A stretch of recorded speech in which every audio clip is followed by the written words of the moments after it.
Tonight we have Jordan Pockett of Perfect Drift Guiding on with us. If you haven't followed Jordan, you probably missed out on a lot of great fish photos because he's been posting a lot. And he had some wicked trout last year on dry flies, some of which we shared the last week or so with you. And so yeah, we're gonna get an insight into your box tonight and sort of, I guess these flies are sort of credit and brand. Absolutely. Yeah. Absolutely. Like I say, with everything that I do, it's all about versatility for me. And you know, like, don't get me wrong, I got flies for certain time and places and specific little things for each river, but pretty much most of the stuff that we're going to be tying tonight is pretty versatile for both rivers, and honestly anywhere you go for trout, anywhere you go. So yeah, we're going to stick to pretty much mayflies tonight. If we ever do another one of these, I got some caddis and stoneflies planned, but we're gonna do mayflies tonight. We're gonna kind of go through kind of the bug cycle, if you will, orientated near the surface and stuff like that. So we're gonna be doing some emergers, duns, some spinners and stuff like that. I got 4 flies planned out, and then maybe we can squeak a 5th one in at the end if we got some time. Yeah. Love it. Sounds good. All right. So the first thing that we're going to do is just a mayfly emerger. If you don't have emergers in your box, you're not doing yourself a favor. They can be a little trickier to fish just because, you know, you're not just fishing on the surface, you're really fishing in that film and kind of sometimes underneath the film. And something that all of my flies are going to have to do with tonight is that they're film flies. You're not going to see me tie any hackle any dun patterns with hackle wrapped around the shank, and if you ever do, you're going to see me take scissors and go right underneath it and cut it all off. If it's not stuck tight to the water, I don't like to fish it. And this first little emerger is just an incredible pattern for both rivers. And the fish just love it. How's that hook looking? Yeah, I think that'll work fine. Yeah, okay. I got it's a size 12. I think the smallest will be a 14, but I can probably even tie it in a 12. So the hook is a Mustad C49S. It's a curved caddis hook. Great hook. It's a little on the heavier side for when it comes to dries, but as an emerger, I don't think it matters. The only annoying part with this fly is that it does come with a barb, and that you're gonna have to probably pinch that off. What we're gonna do for thread is we just got some Vivas 12-aught. I really like 12-aught thread. If I'm tying some bigger things, I'll tie 8. 10 can be good. It's a nice in between, but I don't use it too often. So just start that thread on there just like so. And we're going to go pretty far back on the hook. Pretty much just to where, if you're going to let it hang, it kind of just comes back behind that barb. So for the tail, or what's going to be the shuck, is just some Zelon. I don't have the actual package to show you what it looks like, but it's just Zelon. I think you guys also have the kinky stuff as well. It's pretty good as well. I do actually prefer the kinky stuff. This isn't the kinky stuff. The kinky stuff is more of a synthetic compared to a yarn. And I find it has a nice little shine to it, and the kinkiness does help a little bit as well. So when you get this, you're gonna have it in a strand like this.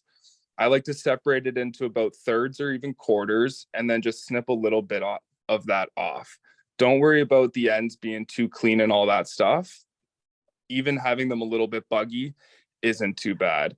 So we're just going to take our little pinch, and we're going to tie that right into the back.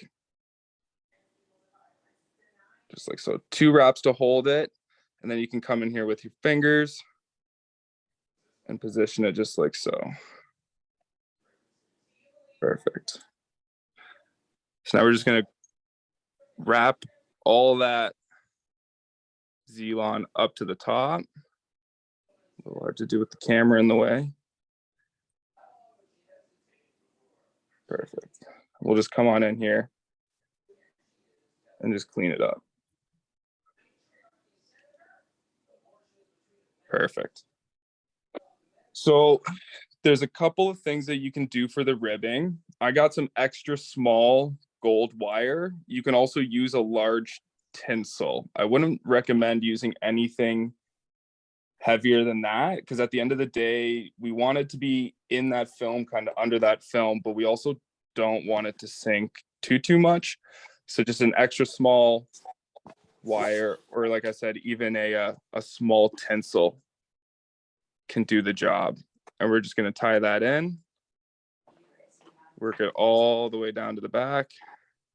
Body on this is just going to be some hare's ear plus gold dubbing. I love the color. It's kind of like a Calibeta, like a Betis kind of, even just like it could be like a Cahill, a Merger, Hendrickson, or it could be everything. Same kind of color also that I love is chocolate brown. Hare's ear, that's what I'm going to do the thorax with on this, but you could even do that as the body as well, and maybe even change the head a little bit and stuff like that. But we're going to come on in here with some of this dubbing. You don't have to go too thick. I like to go, say, less is more, especially with dubbing. I find a lot of people overdub a lot of their things, and we just want that slender profile.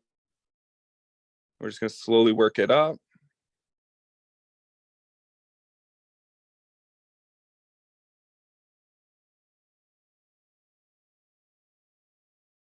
You can see how I keep reworking that dubbing on that thread, just making sure it's nice and tight every time it gets wrapped up. That's looking pretty good. With the hare's ear dubbing, if there is a couple of really aggressive strands poking out, don't be afraid to trim them. It is nice to have it buggy, but you don't want it too buggy.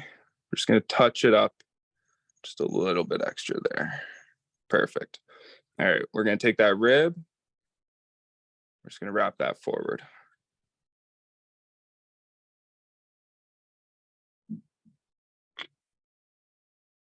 Something that I'll also say, and this goes for all of my patterns tonight, the colors and combinations that I am tying them in is not the end of the road with that fly. Go crazy. I mean, you know, all of your mayfly, you know, there's a lot of similar colored mayflies out there, but there is a large variety. You got yellows, whites, olives, browns, like, you know, your natural dunny kind of gray colors, and you can tie all of these flies in a variety of colors. All right, so that's locked in. We got our rib tied down. We're gonna come in here with just some CDC. You guys have these the hens plumes. They're really good quality. Just they're nice and thick, and they make you feel confident that you have enough to do the job when it comes to doing some of these more pickier things. So we're just gonna pull one nice and full feather out of the pack. You can maybe throw a second one in there if you're really feeling it, especially if you're fishing maybe the Credit River and you got a little bit more turbulent water, as opposed to some of the softer stuff that you'll see on the Grand. You can throw a second feather in there as well, and that'll do the trick as well. But with the feather here, we're going to make sure that all of our fibers are going to be pushed forward, just like so. And we're going to want to try and tie this in all by the tip. You don't want to twist the feather when you're doing this as well. You can see how I kind of just did that there. And we'll just back it off and come in like so. There is prettier ways to do this. You can cut your fibers off at the stem and stack them and all that stuff. And however, you know, it's a bit tedious, and when I'm cranking out a ton of these, I don't want to do that. So that one, it's looking a little light, so I am going to throw the second one in there. And when you're adding that second one, don't go looking for another really thick feather. You can just throw a little bit of a sparser one in there just to fill it in. Perfect. Go back to where that body ends. And we're going to come on in with the chocolate brown hairs here as well, just to finish that thorax up.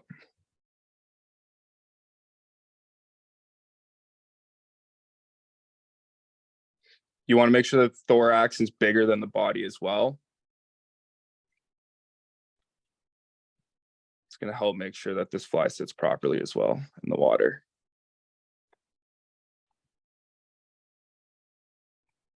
Add a little bit more if you need to.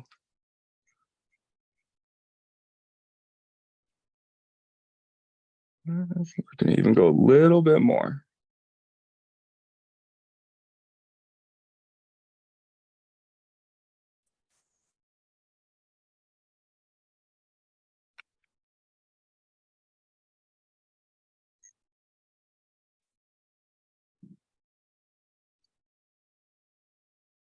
Perfect. Okay, so now that we're going to take our 2 CDC feathers and we're going to pull them forward. You can see how there's these extra fibers in here that we didn't quite pull back. You're going to want to make sure that you stroke those down, because when we create this little bubble, you will be able to catch some of these, and they're going to add a little extra bugginess in there as well.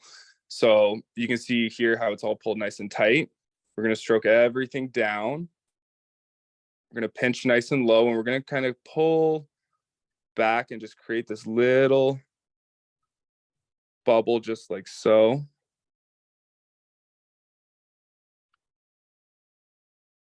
Put 1 or 2 wraps in there, and you can just kind of play with it and see and tweak it with your thumbnail. Make sure you're kind of pushing it around, making sure it's sitting on top. A 3rd wrap to secure and lock it. Come back in front for another 2. And that's it right there.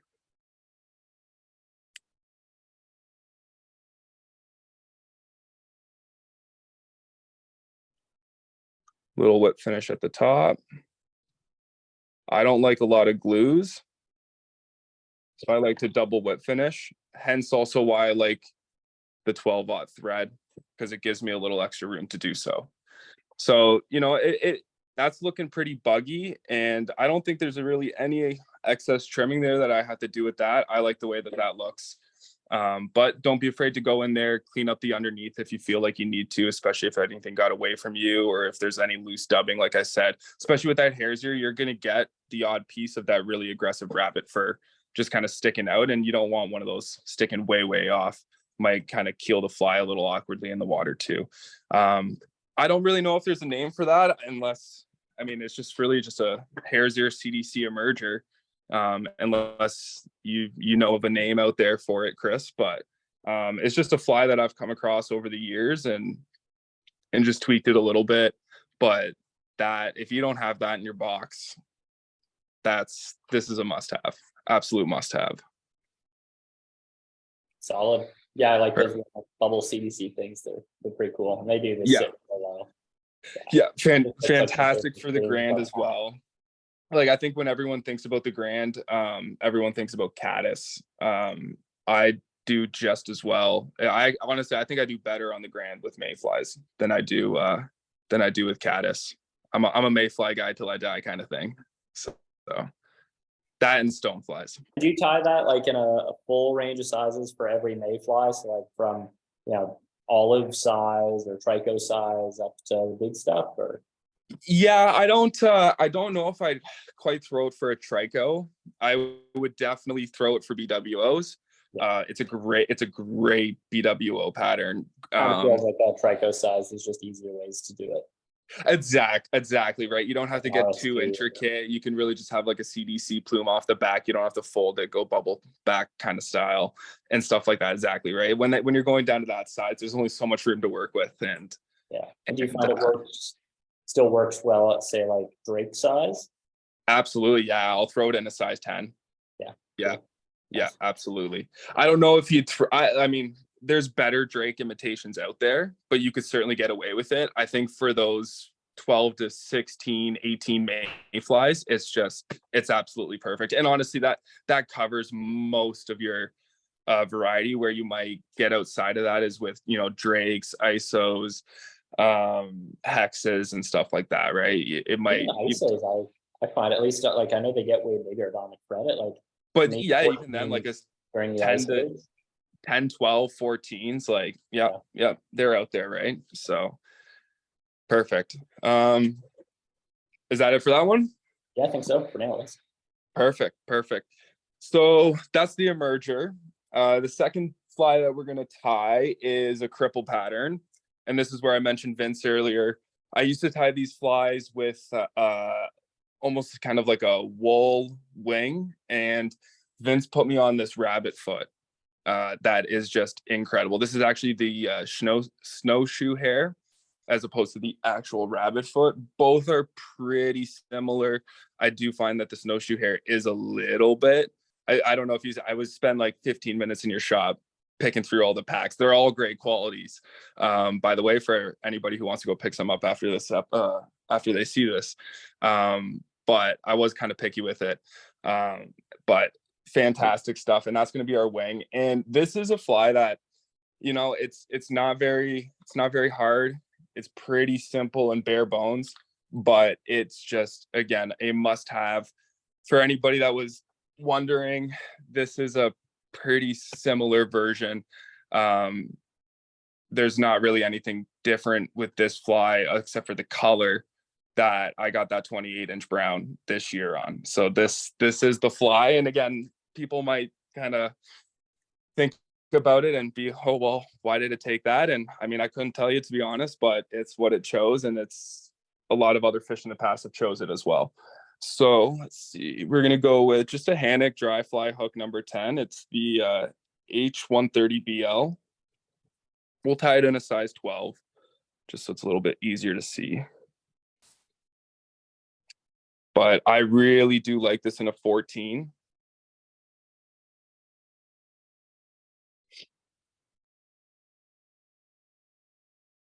So to this fly as well, hold on, before we get started here, because I got a couple of variations of it as well that I want to show off. I'm one thing about tonight too is I'm not honestly going to get into hackle at all. I think when a lot of people think about mayflies, they're always thinking about hackle and this and that. And this is what we're going to do a little show and tell right now, nice and early. So when it comes to hackles and parachutes, to be honest, I really just kind of throw one thing and one thing only. And I'll just change the color up and the size to tweak it to what I want. And it's nothing fancy, it's nothing special, but it would just be this. It's very hard to see, but it's got a little split wing or split tail back there, sparse body, and just a little bit of hackle. You can play around with the post. I've actually done a deer belly post there. You can use EP fiber, Antron, poly yarn, a whole bunch of things. But that's pretty much it. And like it doesn't get any more complicated than that when I'm throwing parachutes and hackles. Let's see. Okay, so we'll put that one back. However, with this, so this will be the fly here that we're going to tie next. It's just a little cripple with some rabbit foot coming off the top. And this is a dubbing body. You can also tie it with a moose body as well, like I've done here, for a little bit more slender profile. And this one here, it's similar style, but I've actually added a hackle parachute to it. And now it kind of is going to sit more like an emerger. So you could get away with an emerger here. You could get away with a cripple, whole bunch of style, things that you can do with this fly right here. However, this is my guide version of it with some dubbing, no parachute, hackle, and that's basically just your straight up cripple. It's basically a Comparadon style without the deer hair and stuff like that too. So for me, it just has so much more buoyancy and it will float forever. Brook trout love this, brown trout love this on both rivers here in Ontario for brown trout. And it's again, an absolute must. It is almost similar to what to kind of a usual as well. But I find the usuals are almost a little too much. This is a slightly sparser version of it as well. All right, so we got our hook in there. We're just going to use some white 12-aught now. When you start this hook, I like to start it about a third back. from the eye, and that's just going to make sure you know where to tie that rabbit in. That rabbit can somewhat get a little bulky when you go to tie it in, so you want to make sure that you got lots of room there to work with. So for your tail, I'm just going to take some white hackle here and look for some of the longer fibers. Take a pretty good pinch.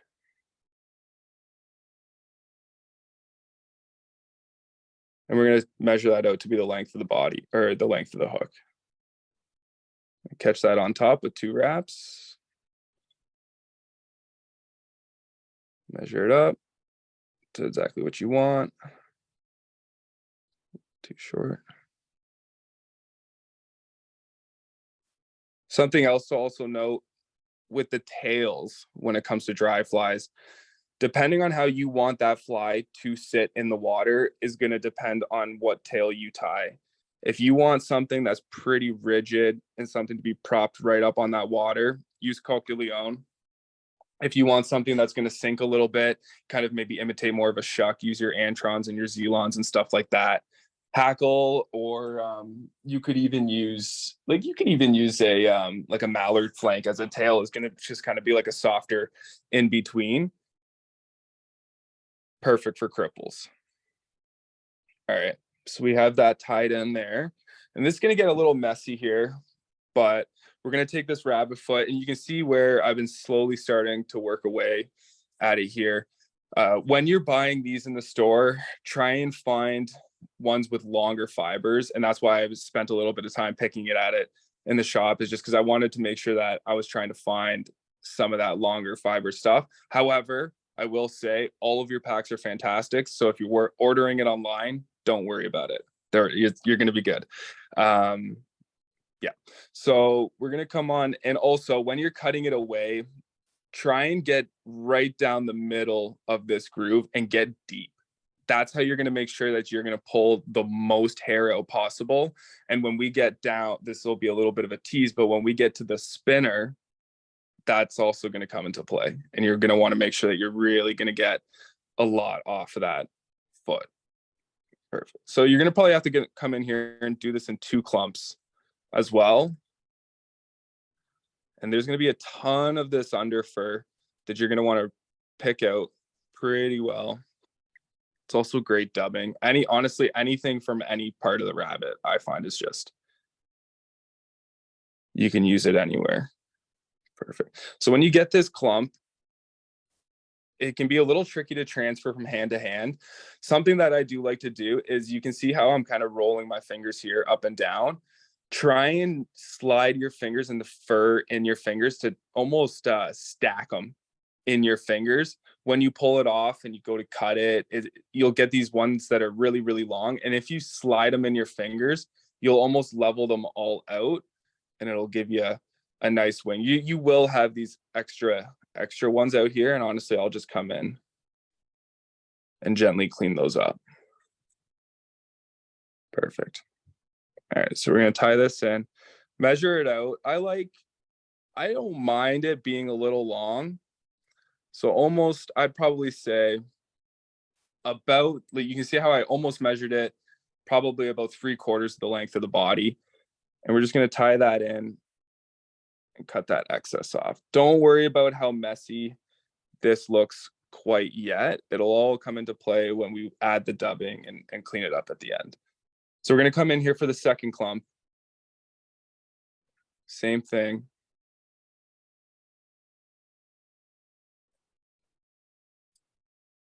Ooh. I don't know if I cut that one long enough, but that's okay. I think we'll make do. And it's not uncommon for even me myself to, if I grab a clump and it's not good enough, well, that's it. Got to grab another one, right? I think we'll see. We might be okay. We're going to come in here, measure it up. And this I like to wrap back. You can see how I wrap that back further than what I did the first clump, and that's building a taper for the body.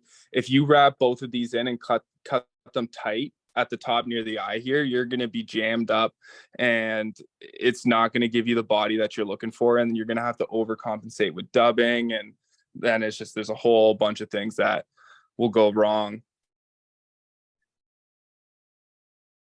Perfect. We'll come on up here. Just clean that up. You can see how I'm going back up to the eye now, and I like to build up a little bit of a ball underneath that wing just to clean it up a smidge. And we're going to wrap right on back to the tail. So again, dubbing choice, you can do this in any color combination that you want. You can go brown body with a little tan wing, and there's a Hendrickson cripple and so forth. I really like these as well for the Cahills and sulfurs and stuff like that. So we're going to go in here with more of this kind of like orangey body.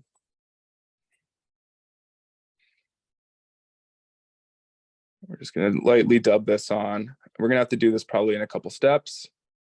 So again, less is more. And if you need to add more, you can. Just nice and tight.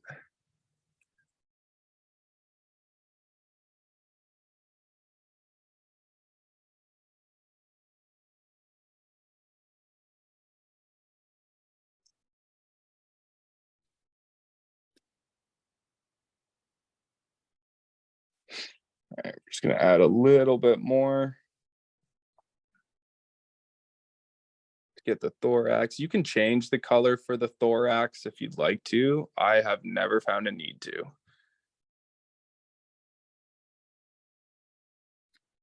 A little bit more.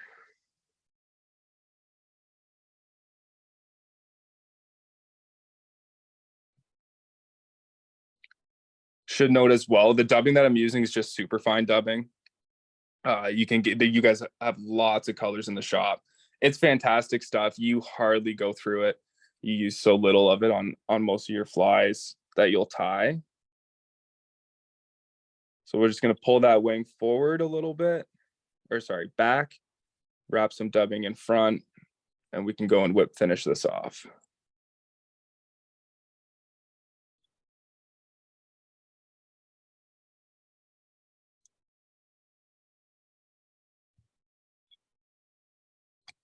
Perfect. Now, if you want, you can come in here, flip it upside down, use your fingers to splay that wing out, and you can do any trimming that you need to. You want to try and tie them so there's minimal trimming involved, which is why the measurements are key, but that's it right there. That's fantastic. So that's help it show a little bit better with the white background. A little bit. Even if you hold up towards the camera, then I think it focus pretty well. Yeah. Get the idea. Yeah. For people that know me, I fish that pattern quite a bit. I fish a lot of cripples.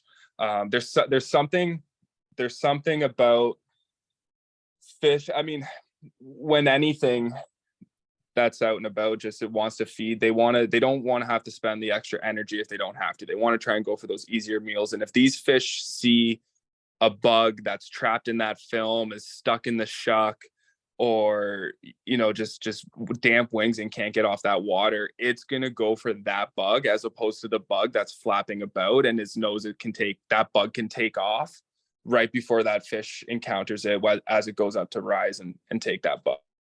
So for me, cripples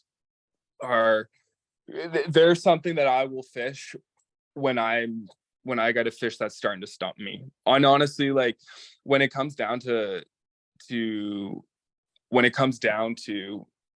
fishing dry flies in general, I would say most of your fish, if you're fishing these fish accordingly and properly, shouldn't take more than 10 casts to get. However, fish are picky, and obviously you're not going to choose the right fly and maybe get the right drift within those 10 casts. And there are fish that need more than that. And if that fish is giving you refusals and things like that, I'm almost immediately going to my cripples. Yeah. Cool. Maybe this is a good time. We had a question from Brian on leaders, asking fluoro versus mono leaders. Now, I'd say always nylon mono leaders, but as far as tippet goes, what's your take on that? Yeah, so that's something that like when it comes to the leaders, I like to say that I've kind of gone off the board from things that you would just conventionally see online or hear from people out and about on the rivers. And it's something that I do think separates what I might do as opposed to other anglers. And for me, I'm not shy to use fluoro at all. When I'm going at and I'm using my dry flies, everyone always goes on about mono and mono and mono because it floats and it helps your flies ride and all that stuff. But like I said, if you're choosing your times accordingly and you're picking the right moment to make that cast, your drift should only be 3 to 5 seconds long, and you don't need that mono to keep your fly afloat. And the biggest thing with fluorocarbon is, for me, it's all about light refraction. And for me, when that fluoro is sitting in that water, on that water, it is invisible if you have light. If you don't have light refraction, then the fluorocarbon actually may show, and monofilament can potentially be a better option. But when you have that light shining through that water and hitting on that fluoro, you want that fluoro to not give you any visibility of line on the water. Something that you'll actually also see, and I guess I'll share this tip because you almost can't find it anymore unless you pay for it. But the new fly fisher used to have a video called The Underwater World of Trout on YouTube. They had 2 parts of it. And if you ever fell asleep watching YouTube, you probably woke up to it at 3 o'clock in the morning on the shuffle.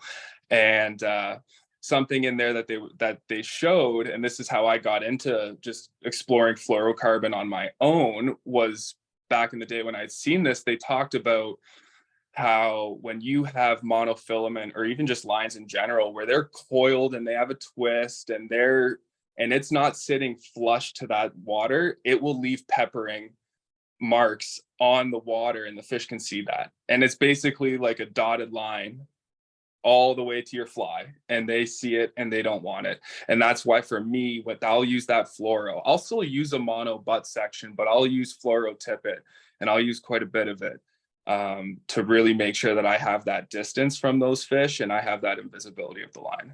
Yeah. So that's it's a good question. It's a good question. That's something that I really focus on, is something like that. And I use a lot of fluoro. Yeah. Yeah, that's good. Yeah, so the one thing I would throw out there for everyone just to be mindful of if you're going to fish fluoro. So personally, like, it's my take, I only fish fluoro if I'm down into real, like, below 7x myself. Yeah. Because I find that thicker diameters do sink it too far, and I like to go for long drifts a lot of the time. Mm-hmm. Depending on the situation, obviously, for set casting, it's a little different. But for me, I find like if I get up into like 5x, 6x, like it's a little too heavy. But it will work if you're doing the short drifts like you're talking about. The only thing I would caution people is that, like, when you're lifting fly off the water because the line wants to sink, is if you pull too quickly, and these can happen with nylon too, but it'll be like a bass popper, even with a small little trout fly. You'll make this huge popping noise, and that'll put the fish right away. So just lift up slowly when you're casting it. Yeah. No, absolutely right. And like you said, it can happen with mono as well. And a lot of that times, right, like you'll also just have the current and the turbulence of the current that will just kind of suck your line down, and it doesn't matter what you're using. And that's where how you retrieve your fly off the water is something that I teach in a lot of my lessons as well. And also, making sure that you're choosing the time when your fish is most disengaged to also lift your fly off the water. There's a time when those fish are focused on the surface, and there's a time when those fish aren't focused on the surface. And knowing when to pull your fly off the water, even if it's a little sunken, those are also things to look for or to pay attention to as well. Yeah, for sure. Yeah, and like Fallon's not familiar with what we're talking about, like using fluoro on the tippet versus like the butt sections of your leaders. Yeah, your weight fluoros are like, fluoro is just denser than water to begin with, so it sinks. But if you get into thicker fluoros, it sinks even quicker and with more force. So like the butt section of your leader, if that was fluoro, will be sinking like a stone versus just it just sinks a little bit. Yeah, you touched on it a little bit earlier there, Chris, but I strictly use 6x for it. I know you said that you like 7x and below, but for me, I don't like 5x too much. for it. I've recently made a big switch to 6X and 6X only for it. And, you may run the risk of breaking the odd fish off on a hook set. So if anyone was following with that 28-inch brown that I caught earlier this year, that's exactly what happened to me. Little abrasion on the teeth of the fish, cut the line. I sat and pouted, and for whatever reason, that fish decided to come back 10 minutes later and give me a second chance. And I didn't screw up on that time. But, with the 6X, you do run that risk a little bit. So that's where, if you're not quite confident in that yet, maybe going to a 5X mono is more your stuff, right? And to clarify for myself, I guess, I would say 5X for me would be like stoneflies and poppers. I wouldn't touch 5X myself on any kind of mayfly. Even like larger drakes, I usually run 6 on that. I mean, it's a lot cleaner. That's like borderline, but absolutely 12 and below. It's for me, it's usually 7X, occasionally 6, sometimes 8, but for me, 7 is my happy spot because it's so flexible. It just drifts really naturally. Yeah, absolutely. Cool. All right. Well, let's get on to the next one. Sounds great. Sounds great. Let's flip this back around. Perfect. Okay. So the next one that we're going to go into is going to be a Kelly Gallup foundling. And there's multiple ways to tie this fly. Let's see. We're going to go with, we'll go with a size 12 again.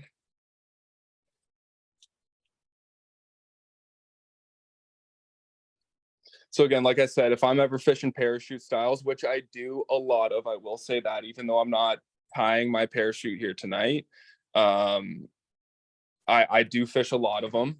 However, like I said, I fish that one parachute, just change the color of the hackle and the body, and that's it. Super sparse dubbing body, split tail on the back with just like some mayfly mono tails, and then just get your hackle on there. Like I said, that's pretty much it. But this is also another incredible dun pattern that you can throw. It floats all day long. It's incredibly versatile. I've even had fish in the past, like I was saying, when cripples are a must, and there are times that they are, where those fish, they want a cripple and nothing else. This fly is, if you don't have any cripples in your box, but you have this fly, you can make it a cripple. So, and I'll explain that when we're done the fly. But I have done that in the past for fish and had success doing it. I've also used this as a caddis imitation as well. Like I said, extremely versatile. So we're going to take our 12-aught brown thread and we're going to wrap it right to the back. Notice that I didn't cut the thread because we're going to use it to split a moose tail here for the fly. So it is a found link. I have tweaked it a little bit to what I like.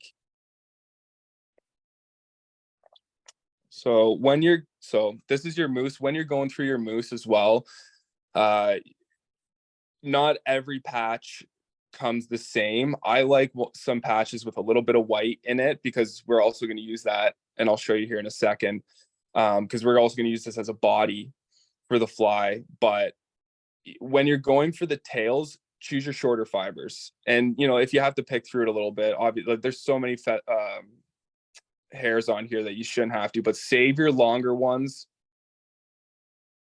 for other purposes, which we'll also do tonight. But come in here and get some decent short ones that are also dark. I like a dark tail for these. We're going to tie this in like a Hendrickson kind of color. So you're going to take your two hairs, make sure that those tips are lined.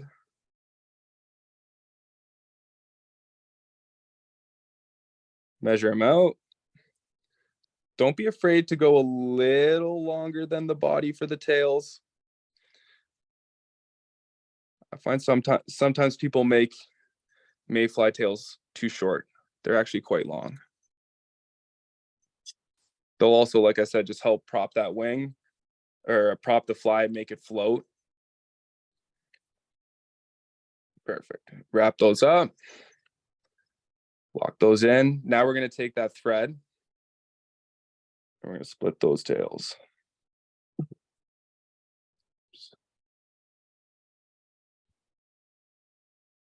Is that able to show up on the Yeah, quite well, actually. Oh, perfect. Perfect. Lock it in, and I like to wrap back on it too, just to really make sure that it's locked in. Perfect.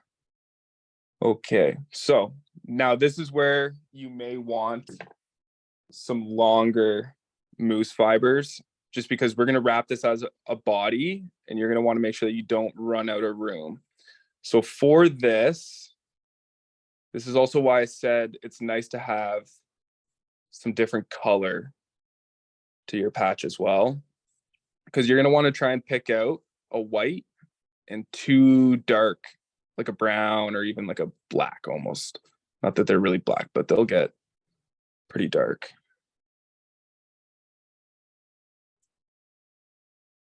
Seeing a lot of white for all of a sudden, which is pretty uncommon. Here we go.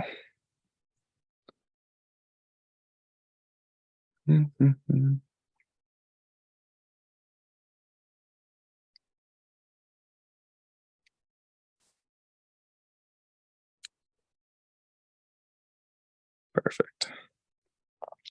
So we're going to line these up.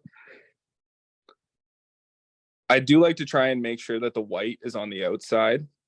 Doesn't matter which side, just as long as it's on the outside. It's not the end of the world if it's not, but just personal preference. I do like to trim a slight little bit of the tip just so it has a little bit extra to grab onto when we're tying this in.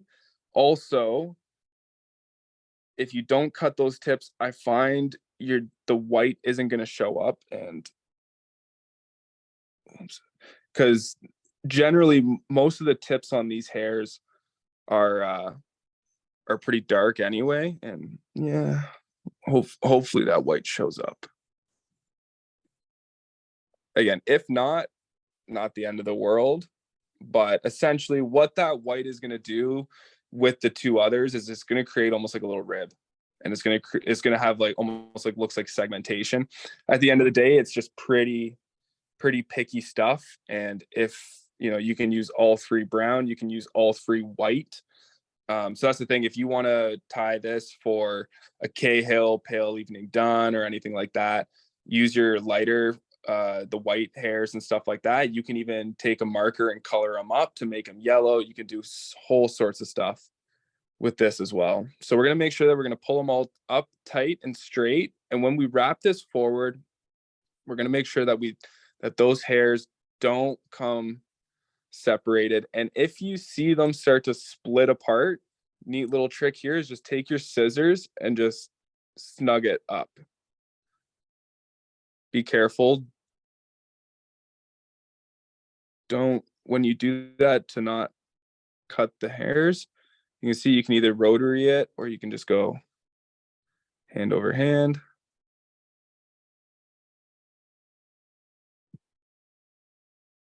You can also put a little bit of head cement on that thread prior to wrapping this, and that'll just give it a little extra bit of security in case some teeth get on this. However, like I said, I really don't like glues on a lot of my flies, so I choose to not put them there. The only way that body's coming undone is on the teeth of a fish, and I'll take that. That's not going to come apart from casting. And if you get that caught in a tree, you're going to break it off before you get it back.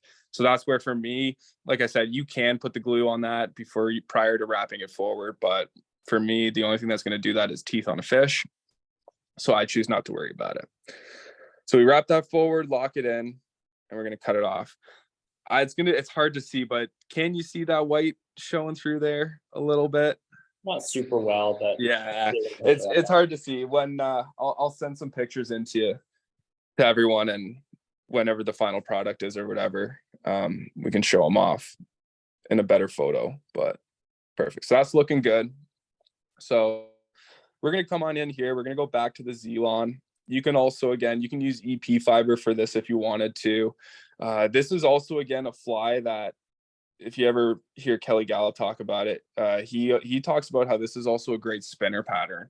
It's just that this is a fly that you can throw for anything. Like I said, you can turn it into a cripple. You can fish it as a dun.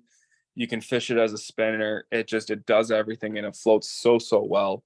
It's a fly that I've had in my box for probably the last 5 years, and it's a staple of mine and it has been for a while. This is I'm a pretty big fan of this fly on the Credit River specifically.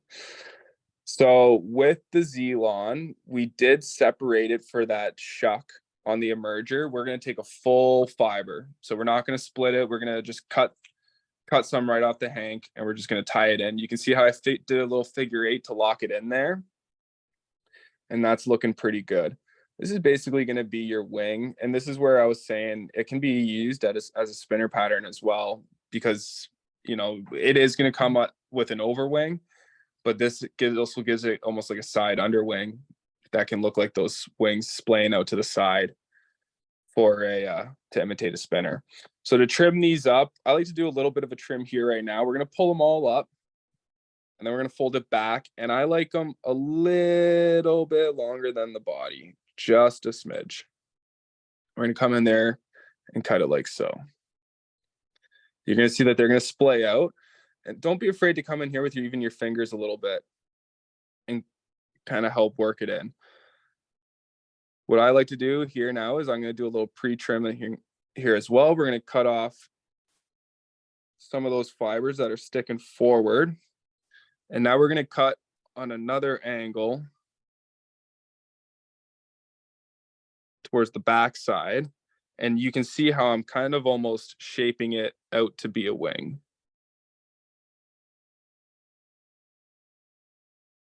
I flip that upside down.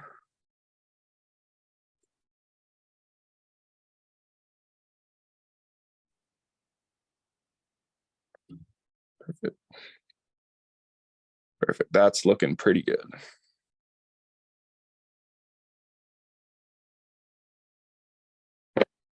All right.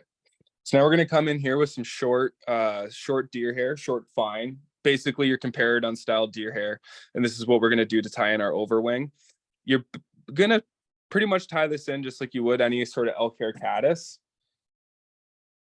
And I find the color on this doesn't matter too much. However, you want to try and match it the best as possible.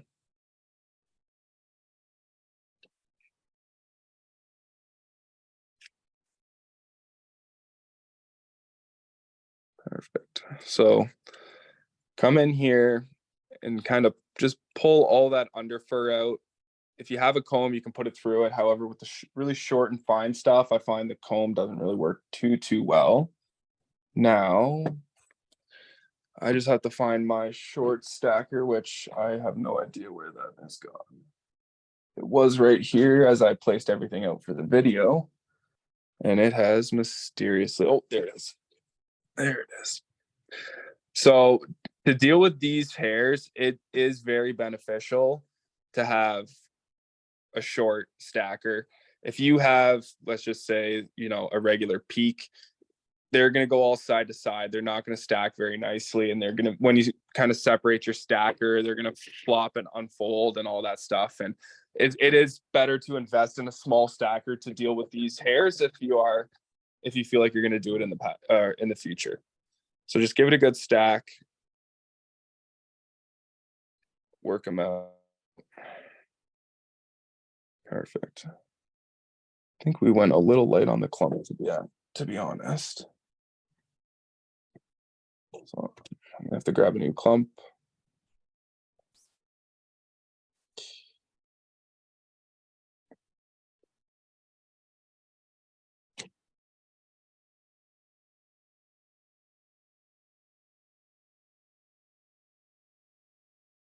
All right. Like I said earlier with the rabbit foot, if you don't like it, redo it. when it comes to dry flies, you don't have as big of a canvas to make those room for errors. So if you feel like you don't like the way that it looks, fix it before you tie it in, because once you tie it in, you're never going to like it. And that's just the way that it's going to be. Perfect. So sometimes with these short stackers, they don't like to pop through the other side. So every now and then you might have to pop it through the back. Pull out a couple of strays. When I tie this wing in as well, I like to pretty much tie it in just basically in line with the back bend there, just coming into the split tail a little bit. So we're going to transfer that pinch and we're going to wrap this. I don't worry about breaking thread often, but this is where I do worry about breaking 12-aught. So one wrap, you can slowly see that deer hair start to flare as I start to tighten. And I like to work through with one wrap just to make sure I got it all. Fold it all forward. A couple of locking wraps.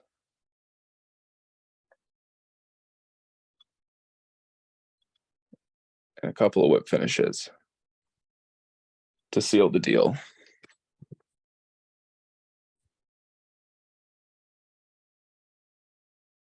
All right. Now we're just going to have to do a little bit of trimming on it. Drop that. So just pull up all that hair in the front and just start trimming away like you would with an elk hair caddis. I did flare the hair a little bit, so you might not be able to get it all in one clean swipe with the scissors like you would an elk hair caddis. So don't be afraid to come in here, spend a little bit of time.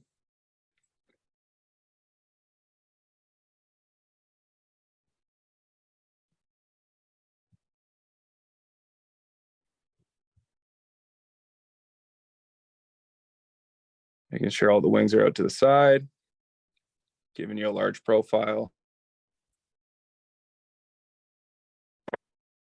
And that's looking pretty good. All right. Any questions?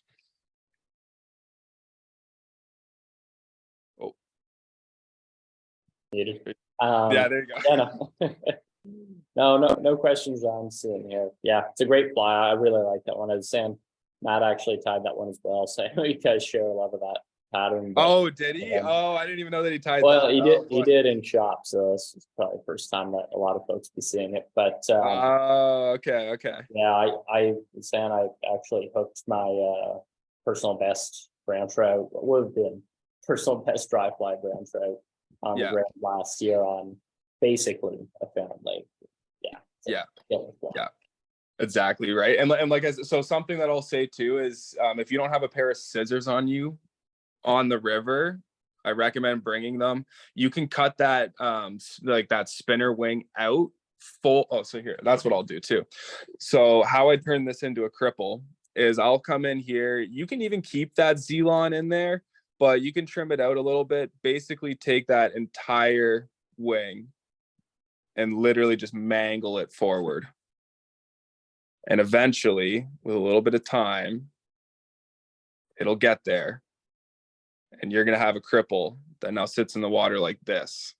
And like I said, it's not perfect. But I've had it work in a pinch. And that's just where something for me, there's a reason why Kelly Gallup calls it the found link. And it's because if you are ever missing a link or a connection between you and successfully getting a fish, that probably just very well, again, may be the key as well. So yeah, incredibly versatile. Yeah, I like it. Yeah, I wouldn't recommend folding that wing forward too often. I do rather fish it on its own, but like I said, I've done it in a pinch and it has worked out. So nice. Perfect. All right, on to the next one. Any other questions? Not yet. Is it spinner time? It's spinner time, and we're gonna do an extended body with it too. So if you don't have an extended body tool, I recommend you going out and getting one. I think I just picked up the last one from the shop last week, unfortunately. So you'll need to get some more in. I bent mine the other day my previous one. So so I need to get some new ones. However, so we're going to tie an extended body. It's going to be foam. And you can, this is where I said we may have the option to squeak another one in there. If anyone wants to see some hackle, if anybody does want to see some hackle work, throw it out in the comments if you want to see it. So I'm going to tie an extended body spinner. If anybody wants to see how I work with hackle, I've already pre-made brown drake extended body that I can quickly throw on a hook. And so we don't have to rinse and repeat that if somebody wants to see me do some hackle at the end. So that's an option as well. But for this, I was going to use white. How do you think the white foam is going to show up here? You have brown handy? Pardon? You have brown handy? I do. Yeah, you'd rather the brown? Okay. Yeah. Let's see. Where did it is here somewhere. Hold on, I just gotta find it. There it is.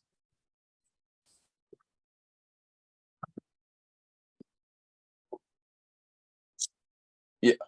Okay, and yeah, what I was gonna tie, just and I'll quickly show it off here, was my coffin fly for the credit in white. So might be a little hard to see, but that's what we're gonna tie, just in brown. And so that's where, again, like, this is a fantastic drake pattern, ISO pattern. And if you're brave enough to tie it small enough, which I got a couple lying here, again, I've tied it for Cahills and stuff like that. Some of your kind of size 14, 12 to 16 mayflies, you can even get away with it there. So just go and get yourself some 2mm foam. That's what you're going to need for the body on this. And we're going to stick with the 12-aught. And yeah, we'll use a brown as well. The brown, I was hoping to use the white, but that's okay. We'll use the brown. The brown is a really nice touch to the white to give it that segmentation. However, this will do. So can you see the extended body tool? Do you want me to move the back plate at all? That works. If you know what's behind the back plate there? Is it like fairly clear background? It's just my basement. Gotcha. Yeah, it might be kind of hard to see. Yeah. I was gonna say if you really want to show off the white, then maybe that'll be. Oh no, that's fine. That's fine. No, the white doesn't matter too much. It's just nice to see the segmentation on the body with the thread and stuff like that. But that's fine. So, but you can see the tool pretty good. Yeah, that's fine. Perfect. All right. So to start this, you're going to want to start it as close to the point here as you can. You're just going to try and catch it with a couple of wraps to start. And it might take a little bit of practice, but you can see how I'm using my index finger on my left hand to brace everything. Something that you will notice with the extended body tools is that they are a little flimsy, hence how I broke my last one and needed to get a new one.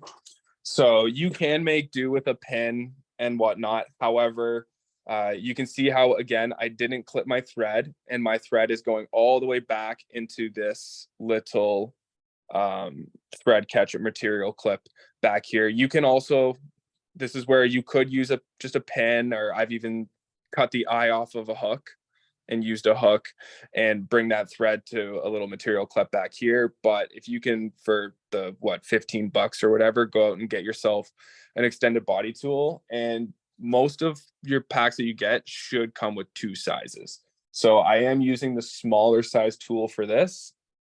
I don't know what the exact measurements are, but oops, doesn't matter. Perfect. All right, so we're going to start that thread. Like I said, don't cut your thread, fold it back and put it in that little clip like so. So we're going to come in here, just get some whatever scissors you got. Don't use your good scissors though. Get your 2mm foam in whatever color, and we're going to just start making some cuts to make our body. So something that I'm going to do here is, you can see how I have created a taper. I don't know if you can see that, but I've created a taper to the cut. It's thin and it slowly gets thicker. That's something that is very important, and it's going to help you quite a bit when you're tying these. Don't worry about getting too thin on the tie-in point. So the butt of the body here, don't worry about getting too thin, because when it's all said and done and the fly's cleaned up, we can go in and actually trim all that. However, if it's a little too thick, just come in here, clean it up a little bit. Perfect. So that's looking pretty good. We got our 2 pieces in there, just like so. I'm going to try and turn this, hopefully, so people can see. But we're going to take our foam and we're going to place it on both sides of the pin. We're going to pinch it. And this is where it doesn't have to be too neat and pretty. We just want to go 3 wraps, catching it in at the tip and making sure that it's sitting on both sides. It didn't get twisted or wrapped. Let me try and show that off. You want to make sure that it's sitting off of both sides nice and evenly, like so. 3 wraps is all you need to catch it. And something that I can't stress enough is you don't want this to be too loose to fall, that is falling apart, but you do not want to crank on these. One, you don't want to cut the foam that you're tying, because if you cut the foam, you're going to blow the body up on your fly. And also we're going to have to pull this off of this pin. And if you've got it locked in there, you're just going to end up blowing your body up trying to pull it off too. Something that I have noticed as well is when you get new clips, you might have to just tie a couple flies to work it in. I've seen people put wax and stuff like that, or any sort of kind of lubricant. I've never personally used the wax. I've heard of people using it. I always just thought that would add more friction, but who knows? So for the tail, we're going to come in back with that moose hair that we were talking about. And this is where I was also saying that you want to try and get those longer fibers as well to make sure that we can do this. So you can see I got a pretty liberal clump there. I'm going to grab all these long tips. I'm going to slide all of these short ones out. You can see we grabbed a long one. Don't throw these away, put them aside, and now you can use these all for tails for your other mayflies, right? So just because you pulled off a bunch of clumps or a big clump to get your long pieces, put these aside and use your short pieces for those tails. Perfect. So now we have this moose hair. We're going to come in with our large stacker. And we're actually going to stack those hairs. Just going to have to do this off to the side.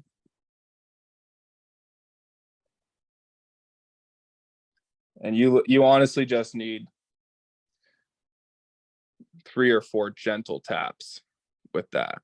So now that you have them all lined up, either go ahead and pick out any egregiously white hairs that you might not want in there, or any other, shorter hairs, or again, just try and clean it up to the bundle that you want. But that's looking pretty good for our tail. Now, something that you may also be thinking is, well, that's a lot of tails on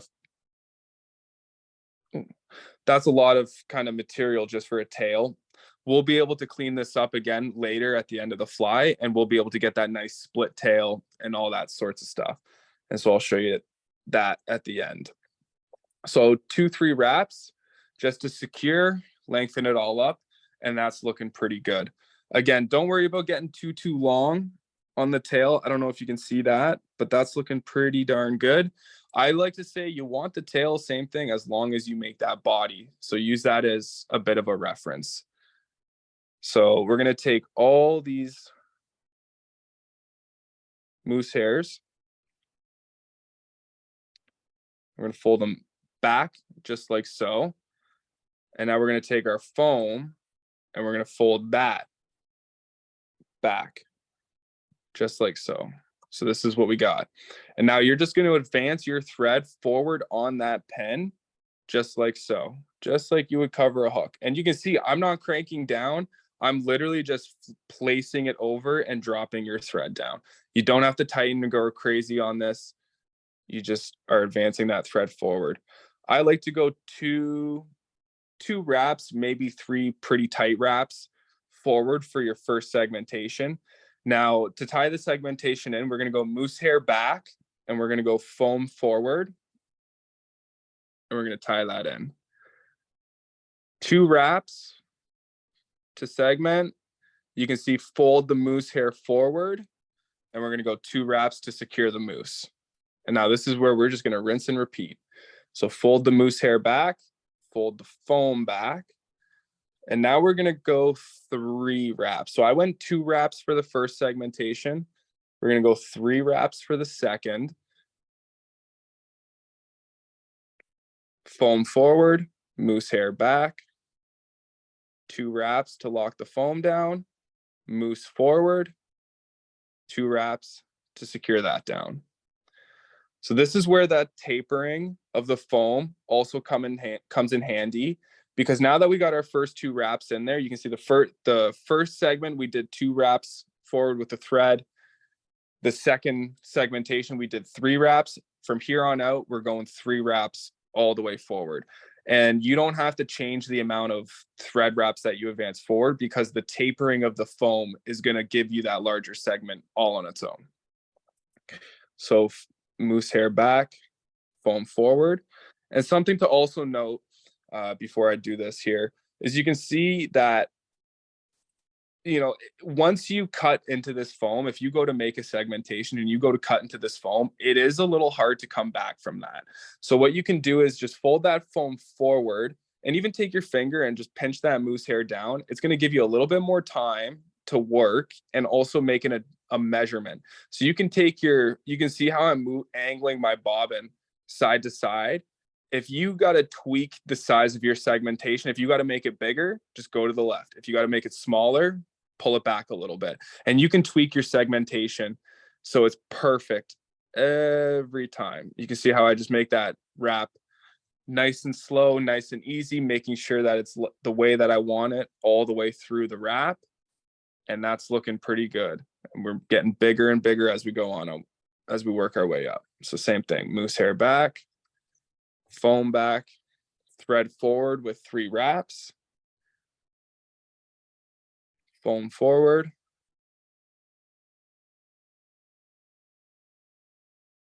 two wraps to lock the foam in, moose hair forward, 2 wraps for the hair.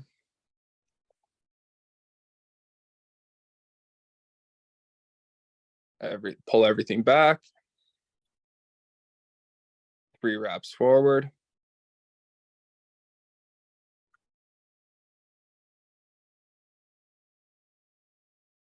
two wraps for the foam, 2 wraps for the moose hair.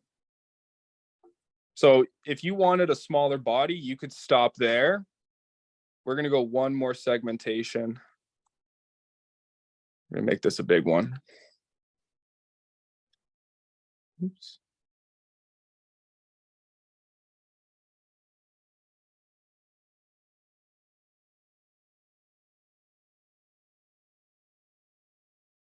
Perfect. So that's going to be our body right there.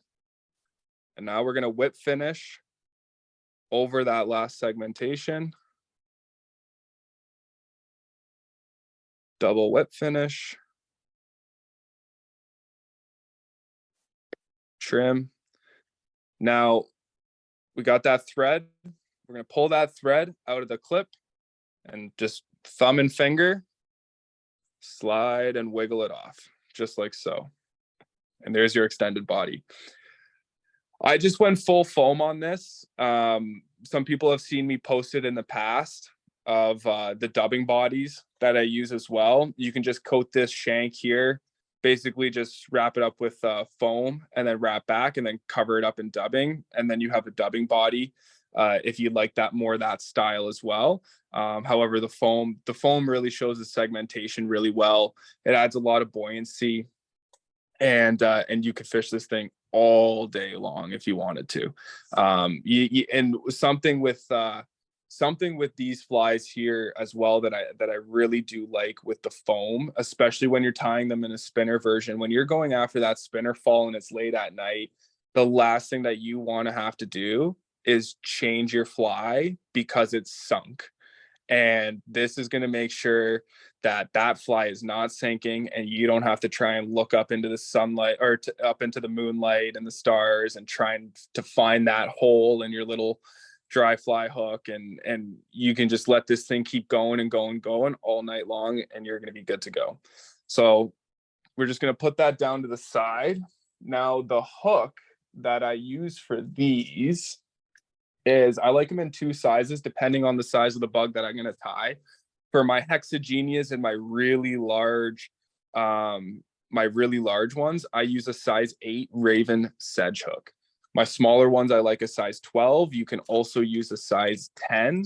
However, I really like the size 12, especially for some of my smaller extended bodies and such. But for me, the gap on this hook, it's got everything that it needs for a spinner. Just it really lets that extended body come off the back of that shank really nicely with still having that hook come down. Same thing, like I said before, with the mustad that we tied on. The only problem with this hook is that it doesn't come barbless. You're gonna have to pinch those barbs when you're tying them. And also, if you wanted to do that, something that I'll do on the vise is just put that hook point right in there, slight little clamp on the vise, and that is now a barbless hook.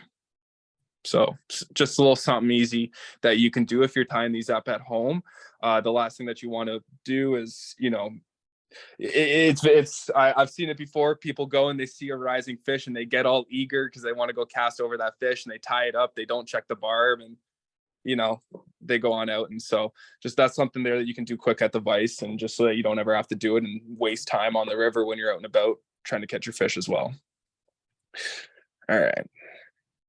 So we're going to keep the 12-aught thread. We're going to come on in here and start that. We're going to go all the way back just to the barb where we get a slight little bend. And this is where I love this hook for this fly, just because of the way that back bend is and how it's going to situate this extended body. So how we're going to tie this in is we're going to make sure that that thread that we made sure that we didn't cut is pulled back, and we're going to grab it with this moose wing and all. So the only thing that we have is foam. So we're just going to tie foam in, and we're going to make sure everything is angled back like so. So I'm trying to make sure that my fingers don't take up too much of it, but you want to try and same thing before you tie this in, measure that out to where you want that segment to be. Place that foam on top, kind of covering the side of the hook just a little bit. And we're going to tie that in. It's a little bit of a big segment, but that's okay. So 2 wraps, and I like to pull the foam back, and I really like to go aggressive in front of it, and that's going to make sure that that's locked in there. If you don't wrap in front of the foam, it's not going to settle, and it's not going to want to sit properly. Now that we've wrapped in front of the foam, we're going to go pull everything back forward, and we're going to wrap, just place that thread back in that segmentation. So now we're going to take our thread, and we're going to, does that show up there? So we're going to take our thread forward. You can see all the moose hair is still back. We have foam tied in. Then we're going to go thread. So how I like to position my thread too is I like to go between the 2 pieces of foam, and I like to come to the close side of the hook. And I just like to place it down just like that. Don't worry about it right now. Just let it kind of hang. And now we're going to place that moose over. You can see how that extended body still wants to move around a little bit, but it won't after this. So the thread is forward. The moose wing is now, or the moose is now forward. And now we're going to lock it in. Just slowly pull. You don't want to break that thread. Slowly pull with 1, 2 wraps. We're going to go with another third to secure it. You can see how that little piece of thread can somewhat get in the way, but don't worry about it too much. Now we're going to pull everything back, wrap forward in it again, and that's going to lock that in, and that's not going anywhere. Okay.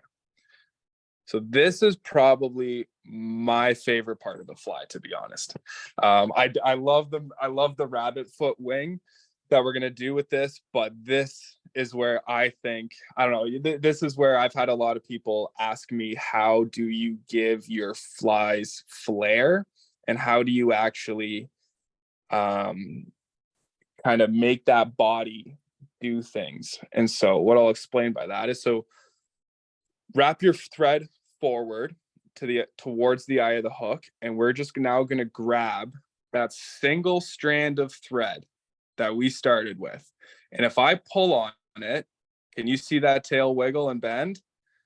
So that is what we can do. Now you can see that that doesn't quite look right. That's pretty aggressive. But the whole idea is that if I pull on that thread, you're going to move that body.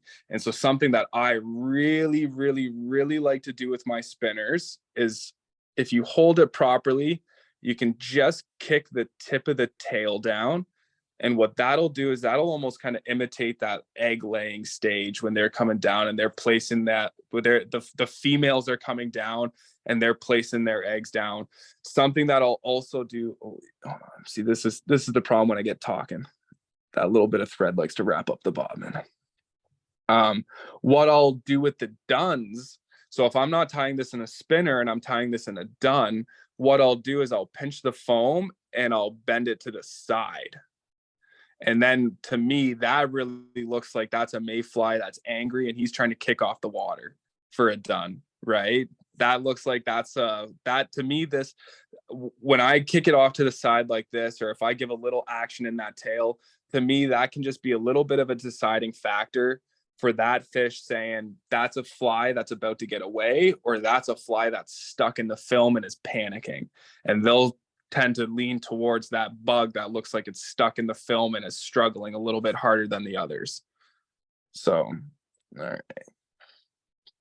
So that's a neat little trick there. So again, like I said, don't talk too long because your thread will wrap itself up.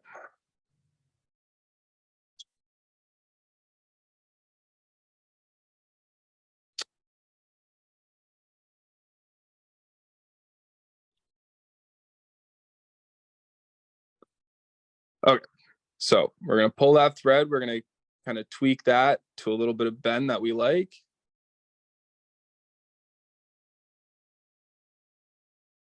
And now we're just going to lock that in just like so.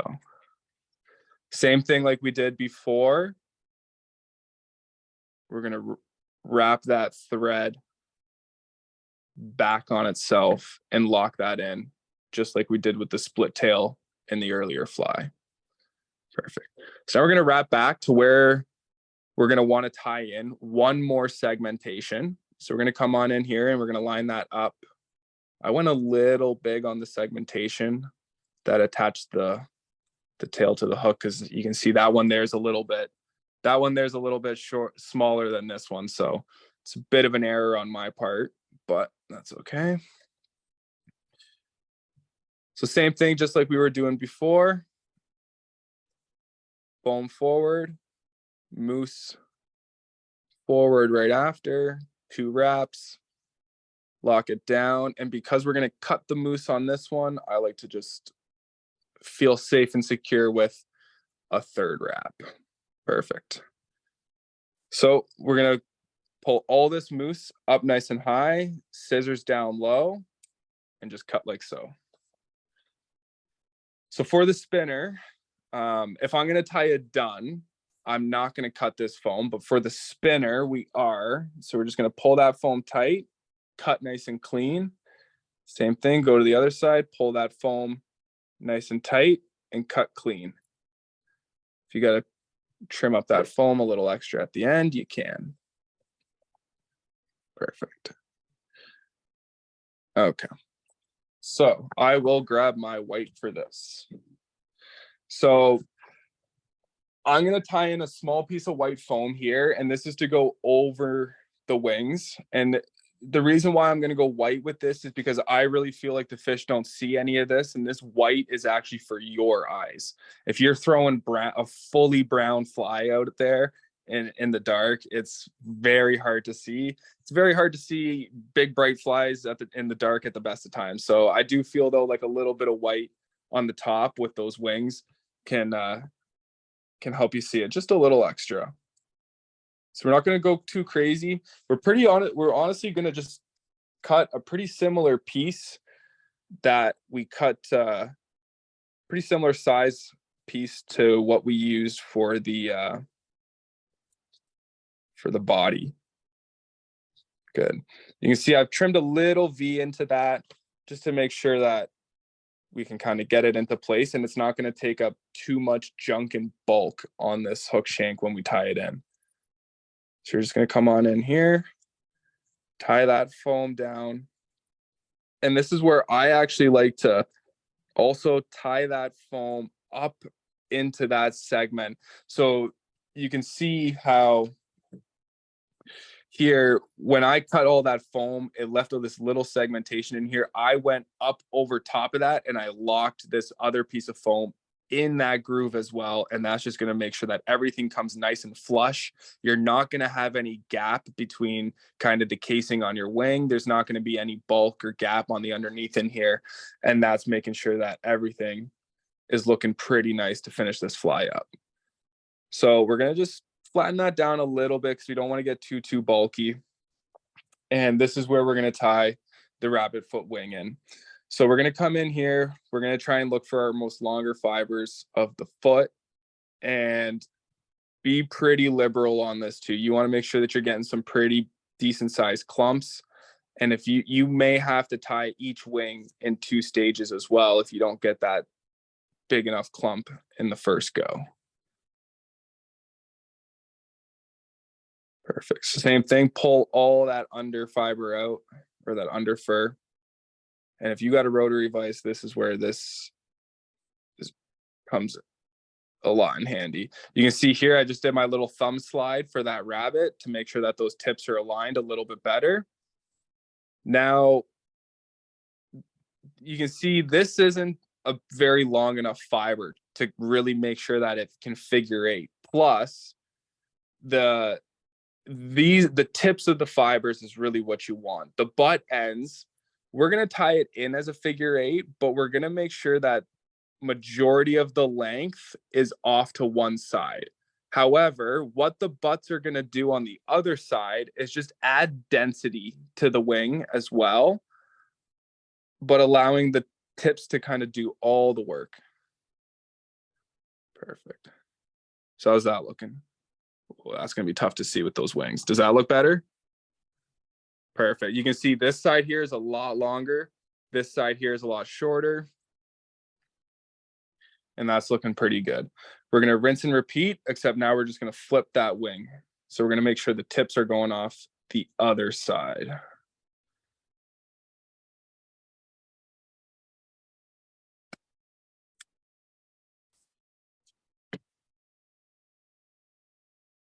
Pull out all that under fur.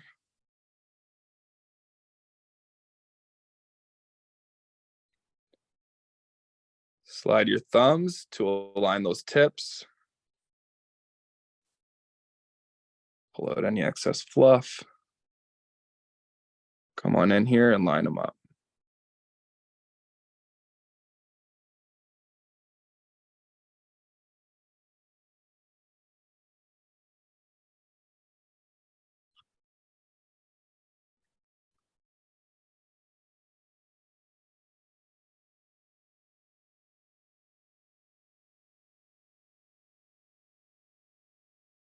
Oh boy. All right, we're just going to backtrack.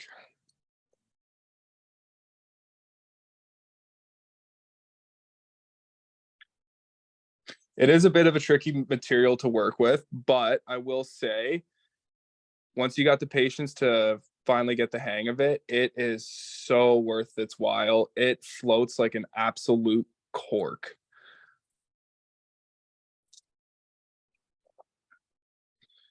I've just always been such a big fan of natural materials in itself. I just try and stay away from synthetics as much as I can, although it's hard to say that when your whole body is foam.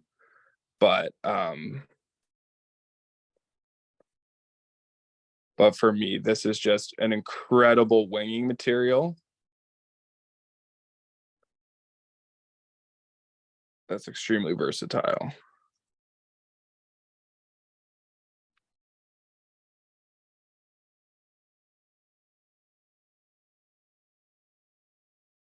Perfect. Figure 8 that.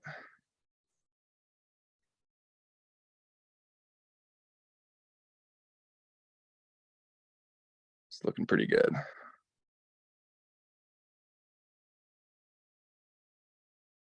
Perfect.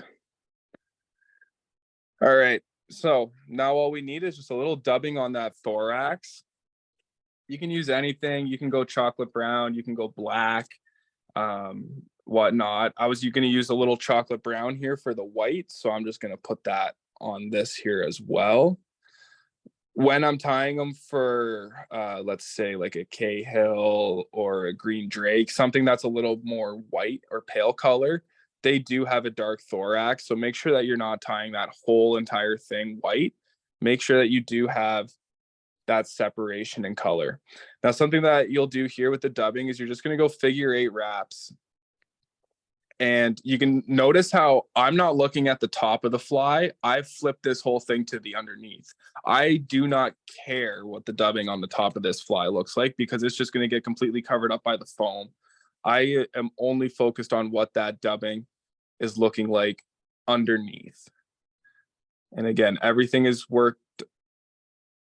done on tapers, so making sure that that thorax has some bulk to it.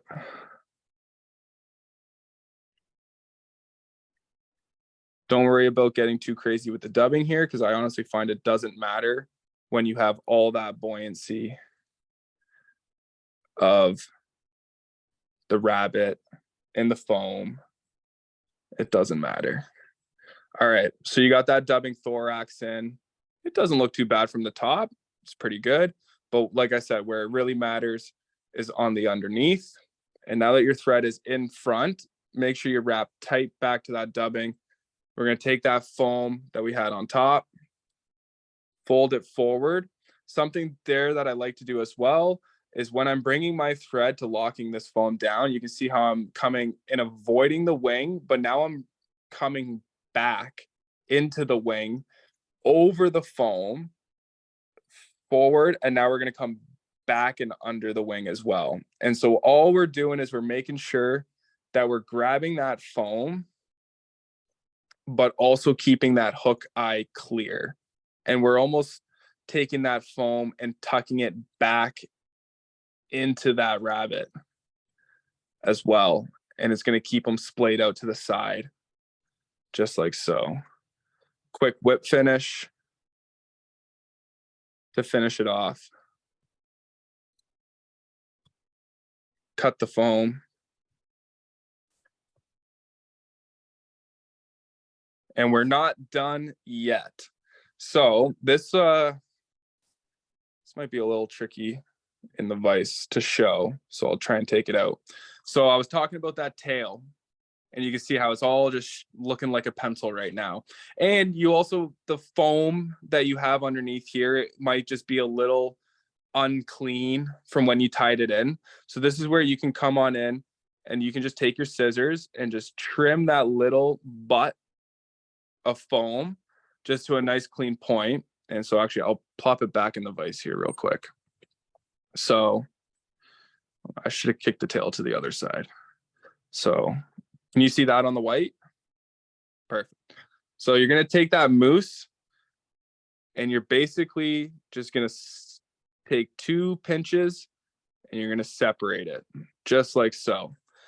And now I'm going to put my index finger on the back, and you're going to come in here with your scissors, and I like 2 hairs per tail. So two hairs off this side, 2 hairs off the other side.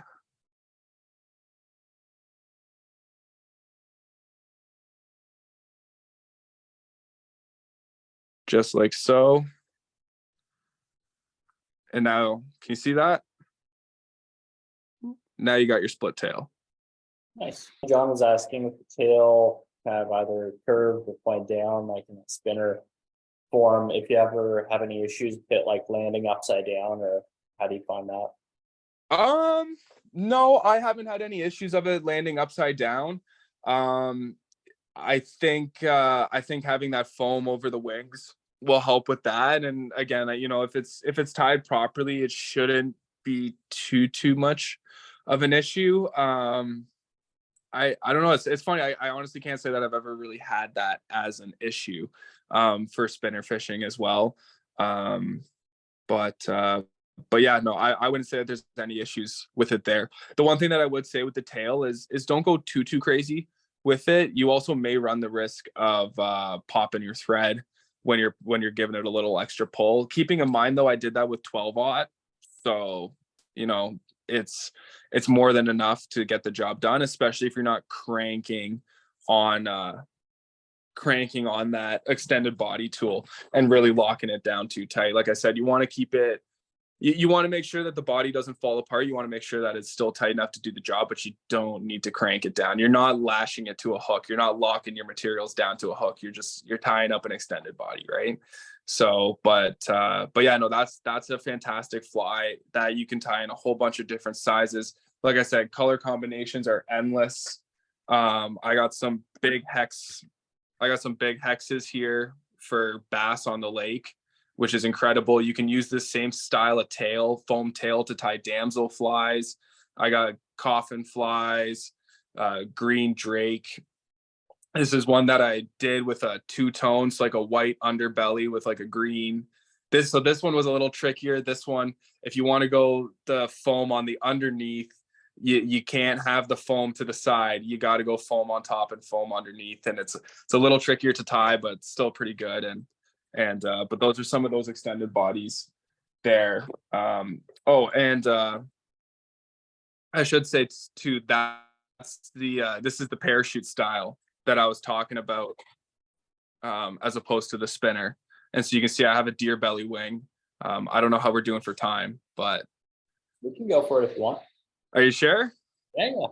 All right. We'll do a little hackle work. And honestly, like how I'm going to tie these hackles in is really just truly just how you're going to tie any hackle in on any dry fly, like so. So this is where, oh my God, I got to turn the camera around. So this is where we're going to take that extended body there that I had tied earlier. We're going to come back in with the size 12 sedge hook.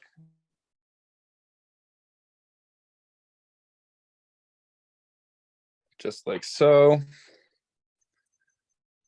Start that thread and work your way back down to the bend. Pop that off. So same as before, make sure that you pull that thread and the moose hair back. Line up that foam. Tie that first segment in. Pull the foam back. Crank down with 4 or 5 good wraps. Come back to the foam.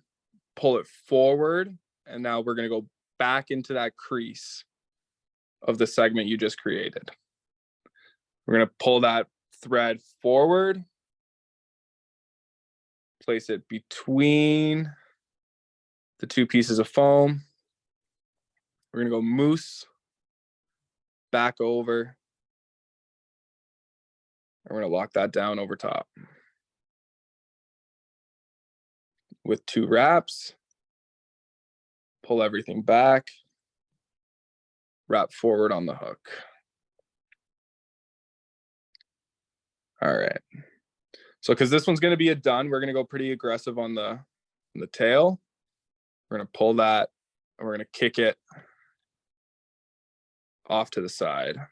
And if it's not sitting how you like, you can see, just move your fingers. You can get it off to the side. Oh, hold on. Let's go to the other side so you can see it against the white.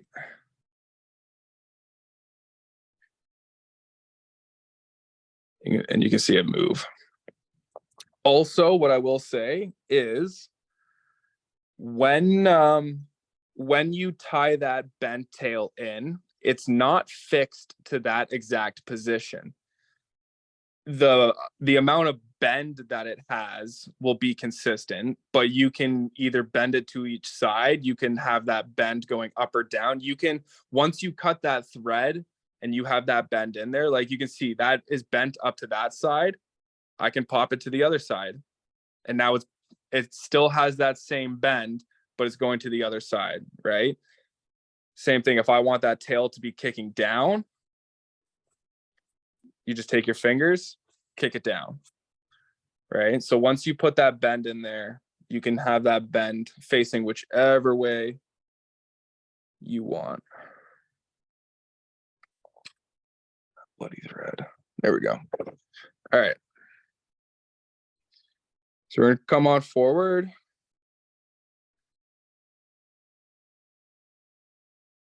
One more segmentation.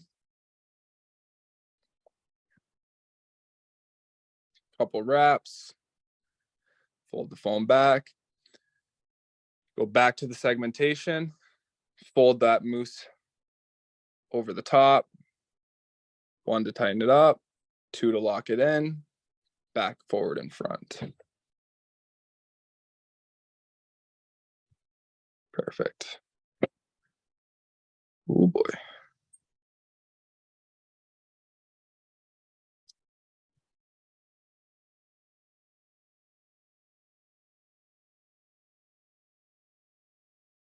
Okay.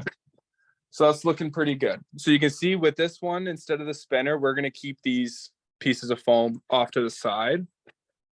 So you're going to come in with some white deer belly hair. You can use any color. I prefer the belly hair too. It's a little bit softer. It's a little bit easier to work with when you're doing this kind of style.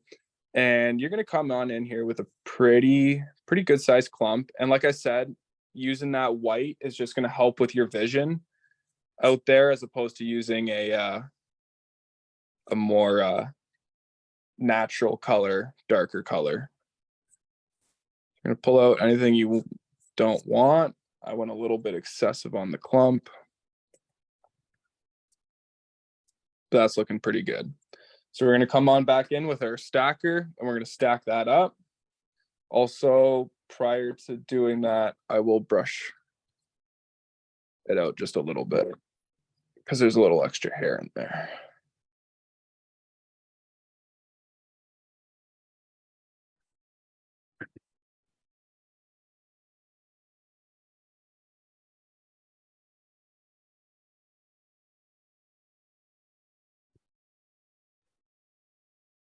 All right, so we're going to take that clump just like so. I like to go the same thing, about half the length of the body.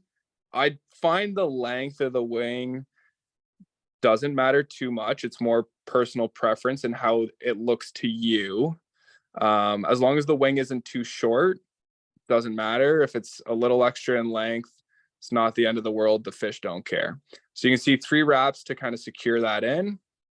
I like to even advance my thread through all those splayed fibers once, just to really lock it down, pull all that junk up, and wrap in front, just like so.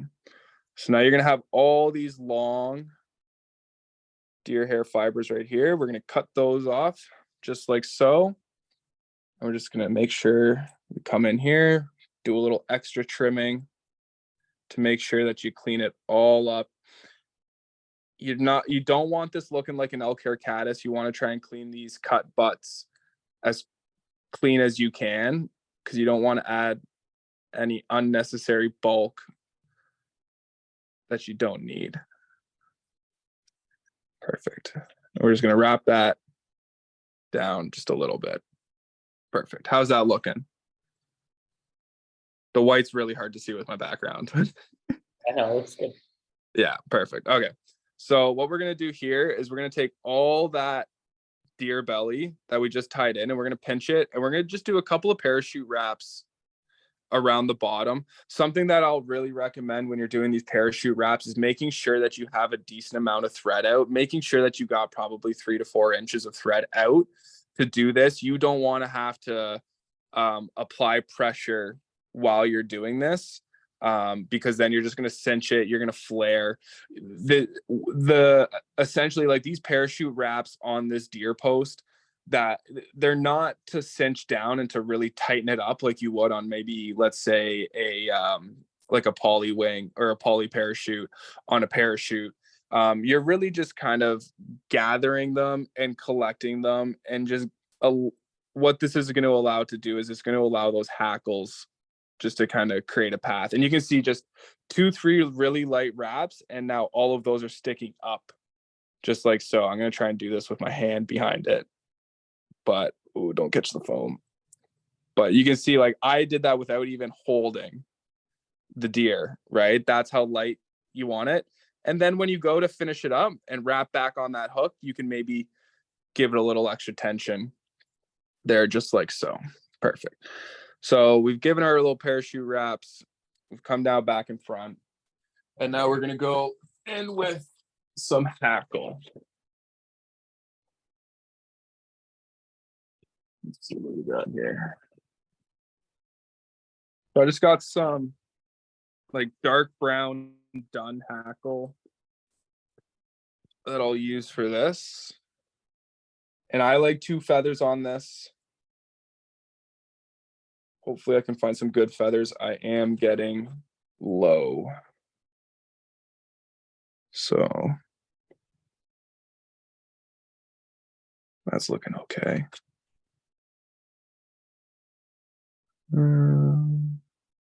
That one. Perfect. All right. So we got our 2. I like to kind of line them up a little bit. That one's a little bit shorter than I'd like, but that's okay. We're going to come down as low as we can, and we're just going to strip those fibers back so that they're ready to tie in. We're going to cut, and that's what we got our hackles looking like.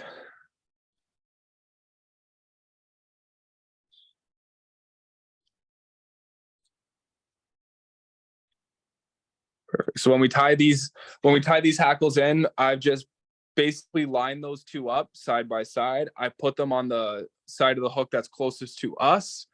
And I don't know if you can see, but I angle them down on a 45, kind of in between the foam and the wing. And that's now aligned that hackle to just perfectly wrap around and around. And nothing's getting twisted or anything like that. They're just sitting right in place. And if you're gonna tie just a regular parachute dry, like a parachute Adams or anything like that, this is where you could add your dubbing in there, and it's gonna stay. Everything's gonna stay out of the way, and you're not gonna trap any fibers down. So we're gonna take our 2 hackles just like so. I'm also a personal fan of just working with my hackles, especially when you're pairing hackles up. I really don't like to use hackle pliers. I like to just use my fingers. I find when you're trying to clamp 2 pieces of hackle together in a hackle plier, sometimes you'll have them kind of get loose on each other and they'll separate and they don't stay as clean. And I also just like to have control, and I feel like I have more control when I'm using my fingers. It might just take a little bit more patience, but if you can get that to work, it's definitely the way to go. Sorry. And we're not going to wrap those hackles on yet. Sorry. So what we're going to do is we're going to take just a little bit of dubbing. And honestly, you don't have to put the dubbing in here, but you can if you like. When I'm cranking these out for, let's say, just like my guide flies, I won't. There's no need to put the dubbing in here, but you can, just to create a little extra bulk. And now we're going to pull that foam forward, making sure we don't crowd that hook eye, just like so. Couple wraps down to secure, couple wraps in front of the foam to secure, and we're going to go 1 wrap back in the groove. All right. Now, I really don't like to cut these. I like to keep them here right up until the end, all the loose bit of foam here. I think it makes everything a lot easier when you're going to tie these hackles in as well. So now we're going to wrap the hackles forward. So we're going to take our hackles, we're going to pull them tight, making sure that they're all lined up, and we're going to pull all that posted deer wing up just like so. And something else that'll help is you can see I'm angling that foam down so we can get tight to the base of that deer post. And we're just going to slowly work these up. And with every with every wrap of the hackle, I'm just giving it a little tension. We're going to wrap up that post probably 3, maybe 4 times. And we're now just going to start working our way back down to the bottom of the post.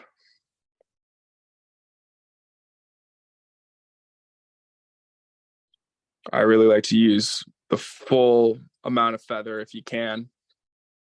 And now we're done. So to catch this, it can be a little bit tricky, but we're going to transfer that hand. You can see I'm now pinching that hackle in with the other side. We're going to take that thread and we're going to come behind those feathers and we're going to catch them. And this is where with my bobbin, I'll come up and I'll actually put pressure up towards the ceiling.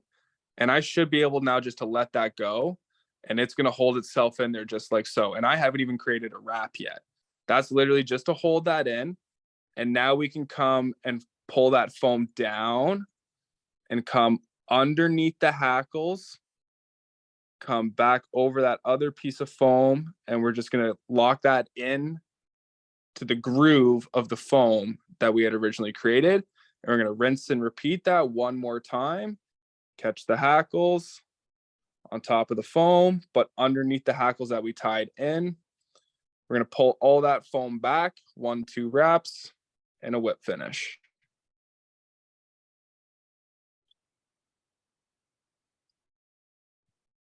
Oops. There we go.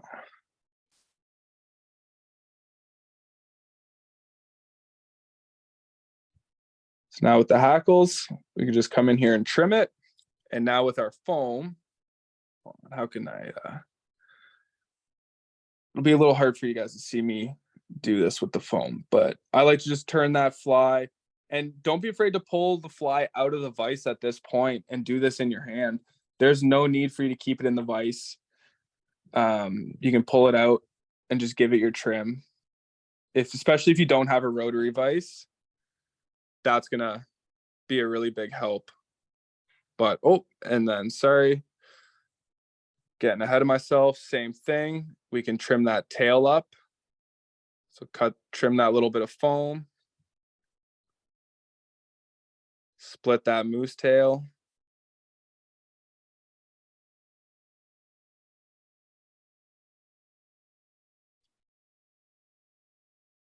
Two fibers to each side.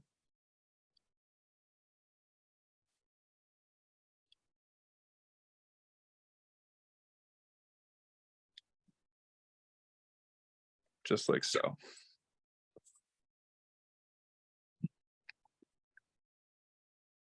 And there you go. Oh, it's a little brown drake.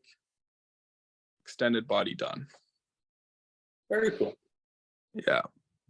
It might look a little scruffy. I have fibers of rabbit all over my desk right now. So I'm sure you've encountered it too, where you got trimmings all over the place and it gets caught in your fingers and whatnot. But once or twice, yeah. Yeah, but there you go. That's looking pretty good.